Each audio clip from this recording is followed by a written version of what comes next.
আসসালামু আলাইকুম ওয়া রাহমাতুল্লাহ। প্রিয় ছাত্রছাত্রীবৃন্দু, আশা করি তোমরা ভালো আছো। রেজা স্টাডি কেয়ার অনলাইন ক্লাসে তোমাদের স্বাগতম। আজকের ক্লাসের আলোচ্য বিষয় management accounting in English. Management accounting in English এই সাবজেক্টটি BBA honours third year, department of accounting এবং ডিপার্টমেন্ট অফ ম্যানেজমেন্টের অত্যন্ত গুরুত্বপূর্ণ একটি সাবজেক্ট। আজকের ক্লাসে ম্যানেজমেন্ট অ্যাকাউন্টিং ইন ইংলিশ এই সাবজেক্টের অত্যন্ত গুরুত্বপূর্ণ একটি chapter, chapter 3 absorption and variable costing নিয়ে আলোচনা করব। অ্যাবজর্পশন অ্যান্ড ভেরিয়েবল কস্টিং থেকে অধিকাংশ পরীক্ষায় কমপক্ষে পার্ট সিতে 10 মার্কের একটি অঙ্ক আসে। কোনো কোনো পরীক্ষায় আমরা লক্ষ্য করি পার্ট সিতে 10 মার্কের একটি অঙ্ক এবং পার্ট বিতে 4 মার্কের একটি অঙ্ক অ্যাবজর্পশন অ্যান্ড ভেরিয়েবল কস্টিং এই সাবজেক্ট থেকে আসে, অথবা অ্যাবজর্পশন অ্যান্ড ভেরিয়েবল কস্টিং এই চ্যাপ্টার থেকে এর থেকেও বেশি মার্কের কোশ্চেন পরীক্ষায় আসতে পারে। আমি কয়েকটি ক্লাসের ভিডিওর মাধ্যমে এই চ্যাপ্টার সম্পর্কে একটি পূর্ণাঙ্গ ধারণা তোমাদের দেব। যদি ক্লাসগুলো তোমরা মনোযোগ সহকারে দেখো তাহলে পরীক্ষায় অ্যাবজর্পশন অ্যান্ড ভেরিয়েবল কস্টিং এই চ্যাপ্টার থেকে যে কোনো অঙ্ক যদি আসে খুব সহজেই তোমরা সমাধান করতে পারবা। তো দেখো, আজকের আলোচ্য বিষয় অ্যাবজর্পশন অ্যান্ড ভেরিয়েবল কস্টিং। এই চ্যাপ্টারের অঙ্ক করতে হলে শুরুতেই কয়েকটি ওয়ার্কিং করে নিতে হবে আমাদের। আজকে আমি ওয়ার্কিং গুলো নিয়ে আলোচনা করব, এর পরবর্তী ক্লাসে আমি অঙ্ক নিয়ে আলোচনা করব এবং অঙ্কের সমাধান করব। যদি তোমরা ওয়ার্কিং গুলো মনোযোগ সহকারে দেখো এবং ওয়ার্কিং গুলো যদি তোমরা বুঝতে পারো তাহলে অঙ্ক খুব সহজেই সমাধান করতে পারবে। দেখো, আজকে শুরুতে আলোচনা করব element of production cost. Element of production cost, element of production cost অর্থাৎ উৎপাদন ব্যয়ের উপাদান। উৎপাদন ব্যয়ের উপাদানগুলোকে আমরা তিনটি ভাগে ভাগ করতে পারি: material, labour, factory overhead. Material, labour, factory overhead. তো দেখো, ক্লাসিফিকেশন অফ কস্ট অর্থাৎ ব্যয়ের শ্রেণী বিভাগ।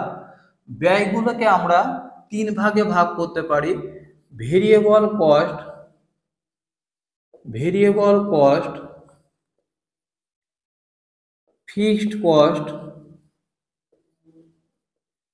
Semi variable cost.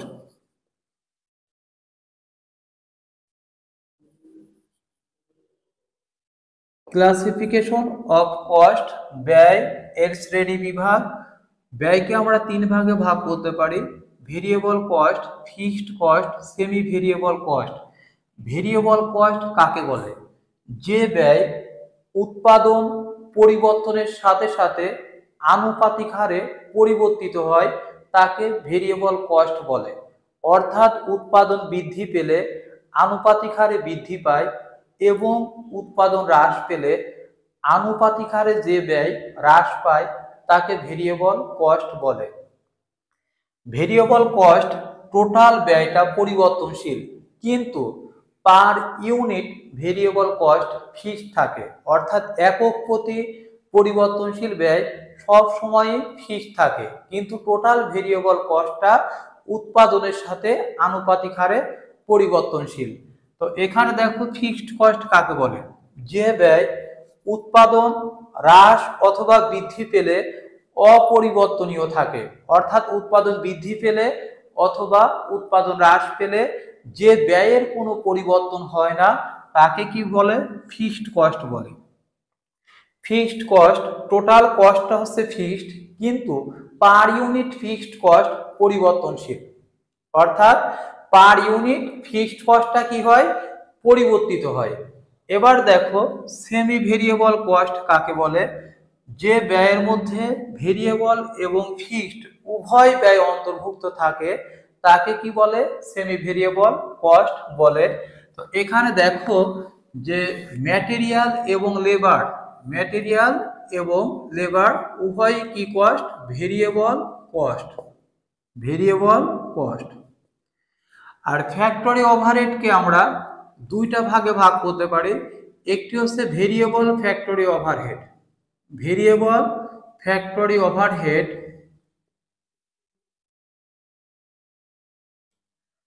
আরেকটি হচ্ছে fixed factory overhead.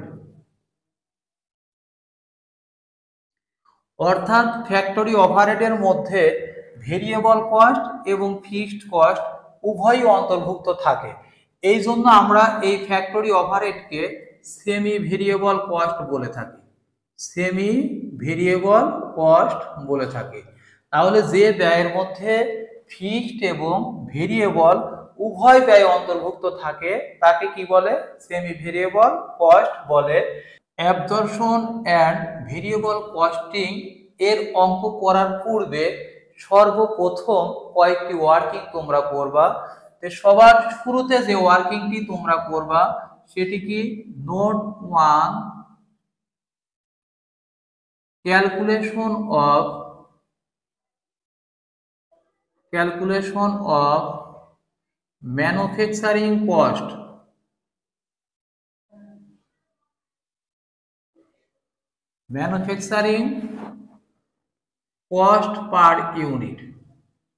Per unit. তোমরা ম্যানুফ্যাকচারিং কস্ট পার ইউনিট অথবা তোমরা বলতে পারো প্রোডাকশন কস্ট পার ইউনিট, অথবা কি বলতে পারো? Production cost per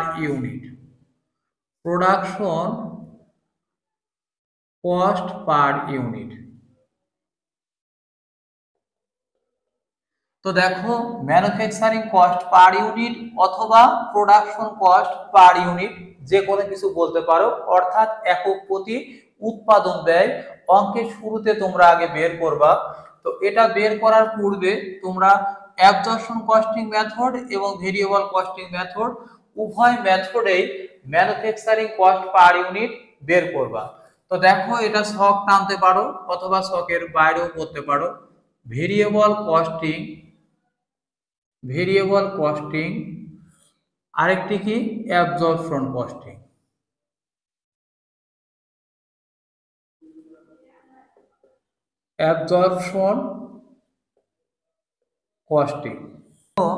variable costing এবং অ্যাবজর্পশন কস্টিং উভয় পদ্ধতিতে ম্যানুফ্যাকচারিং কস্ট পার ইউনিট অর্থাৎ একক প্রতি উৎপাদন ব্যয় সর্বপ্রথম আমাদের নির্ণয় করতে হবে।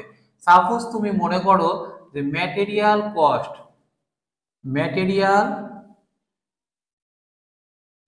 পার ইউনিট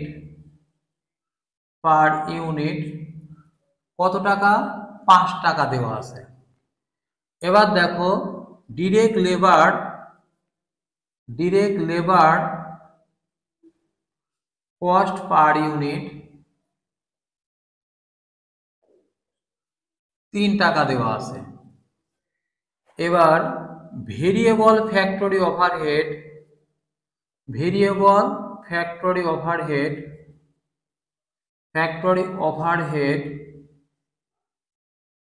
2 টাকা দেওয়া আছে। Fixed factory overhead per unit cost variable costing মেথডে যাবে না, শুধুমাত্র অ্যাবজর্পশন কস্টিং মেথডে যাবে। তো দেখো এখানে ভেরিয়েবল কস্টিং মেথডে রেট কত? 5 আর 3 8 আর 2 কত? টাকা 10। আর অ্যাবজর্পশন কস্টিং মেথডে রেট কত? টাকা 11। তো এখানে দেখো আমরা ভেরিয়েবল কস্টিং মেথড কাকে বলে এবং অ্যাবজর্পশন কস্টিং মেথড কাকে বলে শুরুতে এর সংজ্ঞাটা আমরা আলোচনা করিনি। তো দেখো আমরা ম্যানুফ্যাকচারিং কস্ট পার ইউনিট অর্থাৎ একক প্রতি উৎপাদন ব্যয় নির্ণয় করব। যে এলিমেন্ট অফ প্রোডাকশন উৎপাদন এর উপাদান হচ্ছে 3টি: ম্যাটেরিয়াল, লেবার এবং ফ্যাক্টরি ওভারহেড। ম্যাটেরিয়াল এবং লেবার উভয়ই কি? Variable cost. এবং ফ্যাক্টরি ওভারহেড এর মধ্যে ভেরিয়েবল ফ্যাক্টরি ওভারহেড এবং ফিক্সড ফ্যাক্টরি ওভারহেড উভয়ই অন্তর্ভুক্ত আছে। তো এখানে দেখো ভেরিয়েবল কস্টিং মেথডে ম্যাটেরিয়াল, ডিরেক্ট লেবার এবং ভেরিয়েবল ফ্যাক্টরি ওভারহেড এই তিনটি উপাদান দুইটি পদ্ধতিতেই যায়। কিন্তু fixed factory overhead cost per unit এটি শুধুমাত্র অ্যাবজর্পশন কস্টিং মেথডে যায়। অর্থাৎ ভেরিয়েবল কস্টিং মেথড কাকে বলে? ভেরিয়েবল কস্টিং মেথড কাকে বলে? যে পদ্ধতিতে শুধুমাত্র ভেরিয়েবল কস্টের উপর ভিত্তি করে পণ্যের উৎপাদন ব্যয় এবং মজুত মূল্যায়ন করা হয় তাকে ভেরিয়েবল কস্টিং বলে। আর যে পদ্ধতিতে ভেরিয়েবল কস্ট এবং ফিক্সড কস্ট উভয় ব্যয়ের উপর ভিত্তি করে পণ্যের মজুত মূল্যায়ন করা হয় তাকে কি বলে? অ্যাবজর্পশন কস্টিং বলে। আশা করি তোমরা বুঝতে পেরেছো। সর্বপ্রথম প্রত্যেকটা অঙ্কের ম্যানুফ্যাকচারিং কস্ট পার ইউনিট তোমরা এই দুইটি পদ্ধতিতেই নির্ণয় করবা। তো দেখো কোন অঙ্কের ক্ষেত্রে ভেরিয়েবল কস্টিং মেথডের রেট এই 10 টাকা দেওয়া থাকে, কিন্তু অ্যাবজর্পশন কস্টিং মেথডের রেট অধিকাংশ অঙ্কেই দেওয়া থাকে না। যদি ভেরিয়েবল কস্টিং মেথডের রেট এই 10 টাকা পরীক্ষায় দেওয়া থাকে সেক্ষেত্রে কি নামে দেওয়া থাকবে? লেখা থাকবে standard variable manufacturing cost per unit. Manufacturing cost per unit টাকা 10। তো যখন standard variable manufacturing cost per unit অঙ্কে দেওয়া থাকবে সেক্ষেত্রে ম্যাটেরিয়াল, লেবার এবং ভেরিয়েবল ফ্যাক্টরি ওভারহেড এই মানগুলো দেওয়া থাকবে না। কেন? এই মানগুলো যোগফলিত 10 টাকা অঙ্কে দেওয়া আছে। সেক্ষেত্রে standard variable manufacturing cost per unit এটা নির্ণয় করা লাগবে না, শুধুমাত্র অ্যাবজর্পশন কস্টিং মেথডের ম্যানুফ্যাকচারিং কস্ট পার ইউনিট তোমাদের নির্ণয় করতে হবে। তো variable manufacturing cost per unit যদি দেওয়া থাকে এর সাথে অ্যাড করবা fixed factory overhead cost per unit. Fixed factory overhead cost per unit টাকা সমান টাকা 11। অর্থাৎ যদি অঙ্কে standard variable manufacturing cost per unit এর টাকা যদি দেওয়া থাকে তার সাথে শুধুমাত্র fixed factory overhead cost per unit এর রেটটা যোগ করলে পারে যেটা পাওয়া যাবে সেটাই কি? যে manufacturing cost per unit under absorption costing method. সেক্ষেত্রে শুধুমাত্র manufacturing cost per unit under absorption costing method, অর্থাৎ অ্যাবজর্পশন কস্টিং মেথডের ম্যানুফ্যাকচারিং কস্ট পার ইউনিট নির্ণয় করলেই হবে। কেন? ভেরিয়েবল কস্ট পার ইউনিট দেওয়া আছে, variable manufacturing cost per unit দেওয়া আছে। তাহলে ভেরিয়েবল ম্যানুফ্যাকচারিং কস্ট পার ইউনিটের সাথে factory overhead cost per unit যোগ করলে যেটা পাওয়া যাবে সেটি কি? যে manufacturing cost per unit under absorption costing method. আশা করি তোমরা বুঝতে পেরেছো। তো দেখো এখন প্রশ্ন যে fixed factory overhead per unit cost এই যে 1 টাকা এটি কি পরীক্ষায় দেওয়া থাকবে কিনা?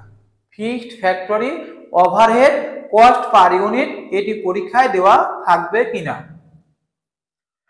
তো দেখো আমরা fixed factory overhead cost per unit এটা অধিকাংশ অঙ্কে দেওয়া থাকে না, এটা আমরা একটি নোটের মাধ্যমে নির্ণয় করব যে fixed factory overhead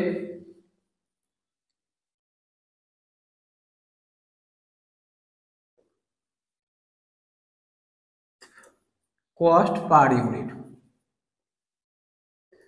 fixed factory overhead cost per unit সমান টোটাল ফ্যাক্টরি ওভারহেড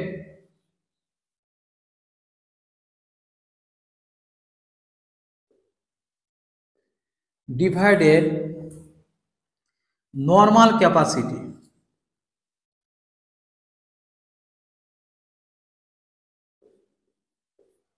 অথবা budgeted capacity,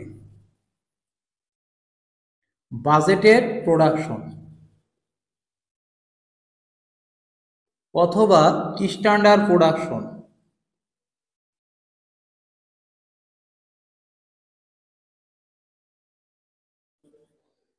or actual production।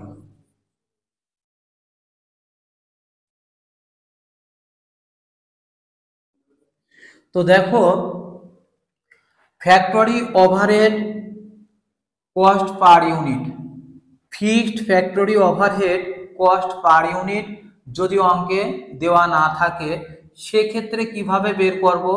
Total factory ওভারহেডকে নর্মাল ক্যাপাসিটি অথবা বাজেটেড প্রোডাকশন অথবা স্ট্যান্ডার্ড প্রোডাকশন দ্বারা ভাগ করব। নর্মাল ক্যাপাসিটি বাজেটেড প্রোডাকশন অথবা স্ট্যান্ডার্ড প্রোডাকশন দ্বারা ভাগ করব। নর্মাল ক্যাপাসিটি বাজেটেড প্রোডাকশন অথবা স্ট্যান্ডার্ড প্রোডাকশন কি? একটি প্রতিষ্ঠানের যে পরিমাণ ক্যাপিটাল থাকে এবং লেবার থাকে সব কিছুর উপর ভিত্তি করে প্রতিষ্ঠানটি যত ইউনিট প্রোডাক্ট উৎপাদন করার জন্য পরিকল্পনা গ্রহণ করে সেটিকেই কি বলে? নর্মাল ক্যাপাসিটি বলে, বাজেটেড প্রোডাকশন অথবা স্ট্যান্ডার্ড প্রোডাকশন বলে। অর্থাৎ উৎপাদন কার্য পরিচালনা করার পূর্বে একটি প্রতিষ্ঠান তার মূলধন এবং তার শ্রমের উপর ভিত্তি করে চিন্তা করে যে আমরা কত ইউনিট প্রোডাক্ট উৎপাদন করতে পারবো, কত ইউনিট প্রোডাক্ট উৎপাদন করার মতো ক্যাপাসিটি আমাদের আছে। এটিকেই কি বলে? নর্মাল ক্যাপাসিটি, বাজেটেড প্রোডাকশন অথবা স্ট্যান্ডার্ড প্রোডাকশন। এই তিনটির যে কোনো একটি যদি দেওয়া থাকে তাহলে টোটাল ফ্যাক্টরি ওভারহেডকে তোমরা নর্মাল ক্যাপাসিটি অথবা বাজেটেড প্রোডাকশন অথবা স্ট্যান্ডার্ড প্রোডাকশন দ্বারা ভাগ করলে যেটি পাওয়া যাবে সেটা কি? Fixed factory overhead cost per unit. যদি নর্মাল ক্যাপাসিটি, বাজেটেড প্রোডাকশন এবং স্ট্যান্ডার্ড প্রোডাকশন এর কোনোটি অঙ্কে দেওয়া না থাকে সেক্ষেত্রে টোটাল ফ্যাক্টরি ওভারহেডকে অ্যাকচুয়াল প্রোডাকশন দ্বারা ভাগ করবা। অ্যাকচুয়াল প্রোডাকশন দ্বারা ভাগ করলে কি পাওয়া যাবে? Fixed factory overhead cost per unit. আশা করি তোমরা বুঝতে পেরেছো। এবার দেখো নোট 3,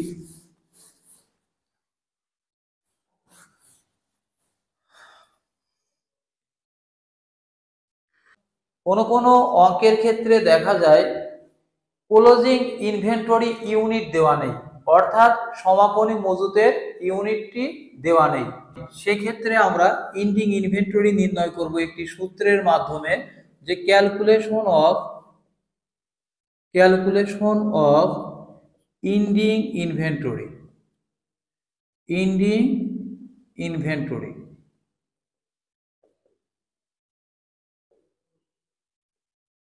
দেখো ক্যালকুলেশন অফ এন্ডিং ইনভেন্টরি সমান কি?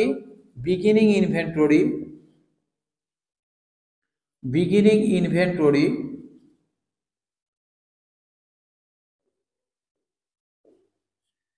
add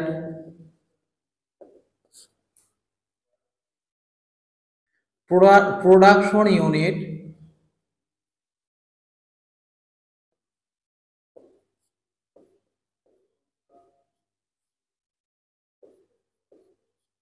less sales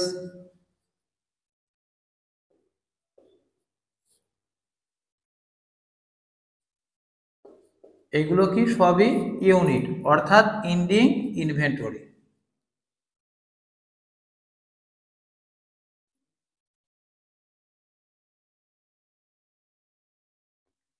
তাহলে ক্যালকুলেশন অফ এন্ডিং ইনভেন্টরি সমান কি? বিগিনিং ইনভেন্টরি যোগ প্রোডাকশন ইউনিট লেস সেলস সমান কি? Ending inventory. তো দেখো এটি একটি সমীকরণের মাধ্যমে তোমরা নির্ণয় করতে পারো যে ক্যালকুলেশন অফ এন্ডিং ইনভেন্টরি অর্থাৎ এন্ডিং ইনভেন্টরি সমান বিগিনিং ইনভেন্টরি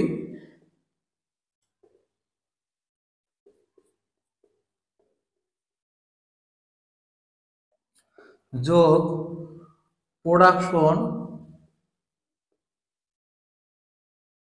মাইনাস সেলস। তো দেখো, এন্ডিং ইনভেন্টরি সমান বিগিনিং ইনভেন্টরি যোগ প্রোডাকশন মাইনাস সেলস। এই সমীকরণের মাধ্যমে যদি পরীক্ষায় প্রোডাকশন দেওয়া না থাকে তাহলে একই সমীকরণের মাধ্যমে তোমরা প্রোডাকশন নির্ণয় করতে পারবা। আবার কোনো কোনো অঙ্কের ক্ষেত্রে দেখা যায় সেলস ইউনিট দেওয়া নাই, তাহলে এই একই সমীকরণের মাধ্যমে তোমরা সেলস ইউনিট নির্ণয় করতে পারবা। তো দেখো, এখন আরেকটি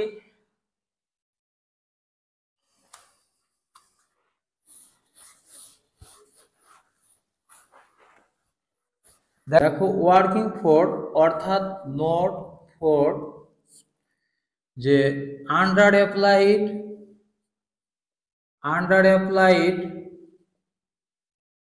ফিক্সড ফ্যাক্টরি ওভারহেড,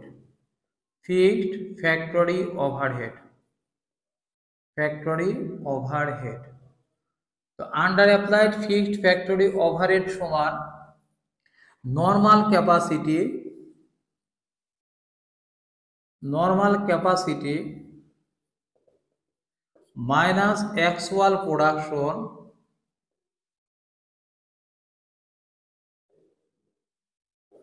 গুণ fixed factory overhead cost per unit. Fixed factory overhead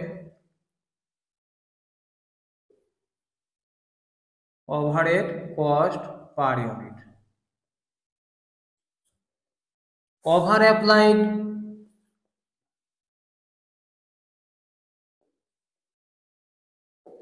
fixed factory overhead সমান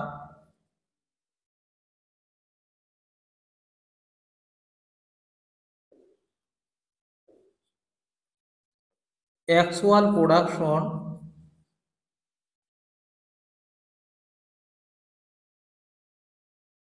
মাইনাস নর্মাল ক্যাপাসিটি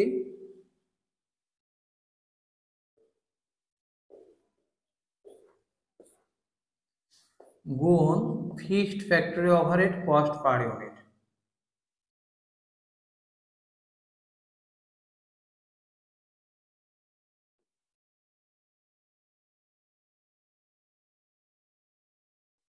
তো দেখো, যদি নর্মাল ক্যাপাসিটি থেকে অ্যাকচুয়াল প্রোডাকশন কম হয় সেক্ষেত্রে under applied fixed factory overhead. যদি নর্মাল ক্যাপাসিটি থেকে অ্যাকচুয়াল প্রোডাকশন কম হয় সেটা কি under applied fixed factory overhead. Under applied fixed factory overhead সমান normal capacity minus actual production গুণ fixed factory overhead cost per unit. আর যদি নর্মাল ক্যাপাসিটি থেকে অ্যাকচুয়াল প্রোডাকশন বেশি হয় সেটা কি over applied fixed factory overhead. Over applied fixed factory overhead সমান actual production minus normal capacity গুণ fixed factory overhead cost per unit. এই under applied fixed factory overhead এবং over applied fixed factory overhead শুধুমাত্র absorption costing মেথডে যায়। যদি under applied fixed factory overhead হয় সেক্ষেত্রে কস্ট অফ গুডস সোল্ড এর সাথে যোগ করতে হবে, আর over applied fixed factory overhead হলে কস্ট অফ গুডস সোল্ড থেকে বিয়োগ করতে হবে। আশা করি তোমরা ওয়ার্কিং গুলো বুঝতে পেরেছো। এই ওয়ার্কিং গুলো যদি তোমরা বুঝতে পারো তাহলে খুব সহজেই অঙ্ক সমাধান করতে পারবা। এত সময় ক্লাসটি মনোযোগ সহকারে দেখার জন্য ধন্যবাদ।